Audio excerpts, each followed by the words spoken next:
салом мухлисони беҳтарин дастаи дунё барселона. беҳтарин мусобиқаи бошгоҳи лигаи чемпионҳои аврупо барои марҳилаи яккашфинал қуръапартоӣ кард. 16 даста исми рақибони худро маълум карданд. рӯзои 13-14 феврал бозиҳои аввал баргузор мегарданд ва дар моҳи март рақобатҳои ҷавобӣ шумораи дастаҳоро як баробар камтар хоҳад кард. ба андешаи ман барои барселона рақиби аз ҳама ҷиддӣ рақам зада шуд. дар гурӯҳ зинаи аввалро касб карда бо наполи рӯбарӯ омадан як андоза бераҳмӣ аст. аз мо дида ҷуфти пурқудрат шояд интер ва атлетико бошад. мо дар ин видео дар бораи ҳамаи ҷуфти рақибони даври яккашфинали лигаи чемпионҳо кӯтоҳ гуфта мегузарем ва албатта дар бораи наполи ва имконияти барселона дар ин бозӣ андешаҳои худро баён медорем. лайки қиматбоҳои худро гузоред, мо бошем сар мекунем. дар даври 18-уми ла лига барселона дар майдони олимпико алмерияро пешвоз мегирад. ин рақобат 20 декабр соати 21:00 ба вақти москва мегузарад. айни замон барселона дар формаи бадтарин қарор дорад. баъди мағлубият аз антверпен ва жирона онҳо бо валенсия бозиро мусовӣ ба анҷом расонинданд. то охири мавсим вақт ҳоло бисёр аст, аммо то ҳол маълум нест ки шогирдони хави барои чемпионӣ дар ла лига мубориза мебаранд ё ин ки не. аммо дар ин рақобат ман прогноз медиҳам ки барселона ғолиб мешавад ва ҳамчунин метавонед тотал болше 2.5 гиред. ҳама инро шумо метавонед дар 1x монед. дар он ҷо регистратсияи осон, пур кардани маблағ аз тамоми гӯшаву канори дунё, вале аз ҳам муҳим бонус то ҳаҷми $100 дар аввалин пардохт бо промокоди TG Barca. ссилкаи бозӣ дар комментарияи ин видео. ҳамин тавр дар марҳилаи якуми плей-офф чунин рақобатҳо моро интизор аст. порту арсенал.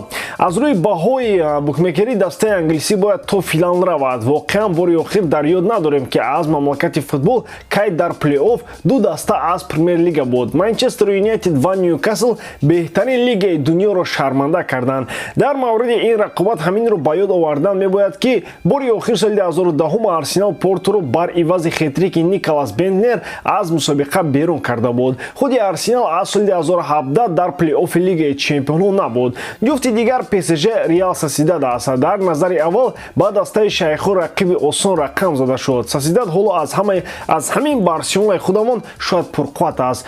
интер ва атлетико то ҷои дерби диего симеоне бошад. ду автобус як истгоҳро банд хоҳанд кард. дастаи шаҳри мадрид дар гурӯҳ бо латсио вохӯрда буд. интер соли гузашта дар сеткаи осонгузар қарор гирифт ва бо шикасти додани порту ва милан то ба финал рафт.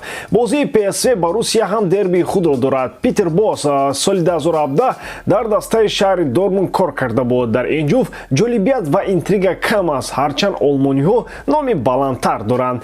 манчестер сити ба кӣ бояд раҳмат гӯяд ки боз ҳам бо дастаи заиф рӯбарӯ меояд? ба соҳибмулки миллиардори худ барои гарм кардани сақҳо ё ба манчестер юнайтед ки сустӣ карду рохатро ба копенгаген дод? дар навбати худ дастаи даниягӣ бо берун кардани ду дастаи шаҳри манчестер аз мусобиқа исми худро дар таърих сабт кунад. охир онҳо дар як гурӯҳ бо бавария ва манчестер юнайтед ду бор мусовӣ карданд ва агар буҳрони сити идома ёбад дар баҳорам метавонанд ҳангома нишон диҳанд. реал ва лейпциг соли дуюм пайҳам бо ҳам рақобат мекунанд. пеш аз ин ҳеҷ гоҳ рӯбарӯ наомада буданд. дар ҷуфти латсио бавария фаворит маълум аст. дастаи якуми олмон ҳамеша то ба марҳилаҳои охири мусобиқа меравад. акнун чанд сухан дар бораи рақиби худамон дастаи наполи. директори дастаи барселона деку дар мавриди ин рақобат андешаҳои худро баён карда чунин гуфт: наполи ҳам мисли мо соли гузашта дар чемпионати дохилӣ қаҳрамон шуд. дар ҳайати онҳо бозингарони сатҳи баландтарин ҳаст. ин бозие хоҳад буд миёни ду дастаи ҳуҷумкор ки дар ҳайати худ бозингарони эҷодкор доранд. аммо то ин бозӣ вақт зиёд аст. ҳоло бояд таваҷҷӯҳи худро ба бозӣ бо алмерия равона кунем. ман фикр мекунам ки барселона бад бозӣ намекунад, фақат осебҳо каме азият медиҳанд ва мо ҳатман пешрафт мекунем. муҳим ин ки ҳама якҷо аз як гиребон сар барорем. ман шубҳа надорам ки корҳо хуб мешаванд, гуфт деко. чанде пеш дар лигаи аврупо рақобати рӯ ба рӯи ин дастаҳоро мушоҳида карда будем ки дар он ҳардуи даста 8 гол зада буданд. бозии якум 1-1 хотима ёфт, вале дар бозии ҷавобӣ голшапак шуд ки 4 гол барса ва 2 гол наполи зад. дар ҷуфтҳои дигар мо ба дербиҳо таваҷҷӯҳи зиёд кардем. ин ҷо ҳам метавонем бозиро ба номи Диего Армандо Марадона гузошт. агар айни замон рақобат доир мегардид онро бархурди ду дастаи буҳронӣ метавонистем унвон кунем, аммо то моҳи феврал-март умед мебандем ки мушкилиҳо пушти сар мегарданд.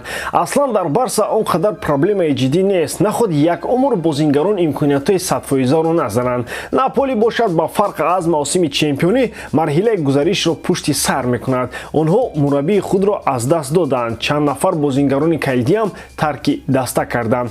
дастаи наполи дар марҳилаи гурӯҳӣ бо реал брага ва юнион берлин рақобат карда бо касби 10 хол ва зинаи дуюм ба плей-офф баромад. дастаи шаҳри мадрид дар ин гурӯҳ ба таври максималӣ 18 имтиёз ба даст овард.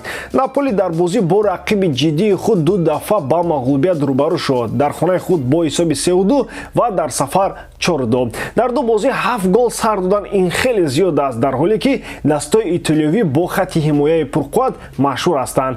бори дигар мегӯям он қадар имкониятҳое ки барселона созмон медиҳад, агар ними онро истифода барад, ба дарвозаи наполи аз реал голи камтар намезанад. шумо дар бораи жеребьёвка чӣ фикр доред дӯстон? шанси гузариши барса ба даври ниҳоӣ чанд фоиз аст? ҳатман ақидаҳои худро дар ин бора дар комментарӣ нависед, ин барои мо хеле муҳим аст. ҳамчунин бародарон, биёед телеграм канали Барса TG-ро дастгирӣ мекунем, агар то ҳол дар он ҷо обуна нашуда бошед. пешравии канал ҳамавақт аз мухлисони барса вобастагӣ дорад. маҳз бо дастгирии шумо канал пеш меравад, ҳам дар YouTube ва ҳам дар Telegram. ссилкаи канал дар описиони ин видео. дар он ҳолат Барселонаро дӯст доред ва канали Барса TG-ро дастгирӣ намоед. дастгирии шумо пешравии мо.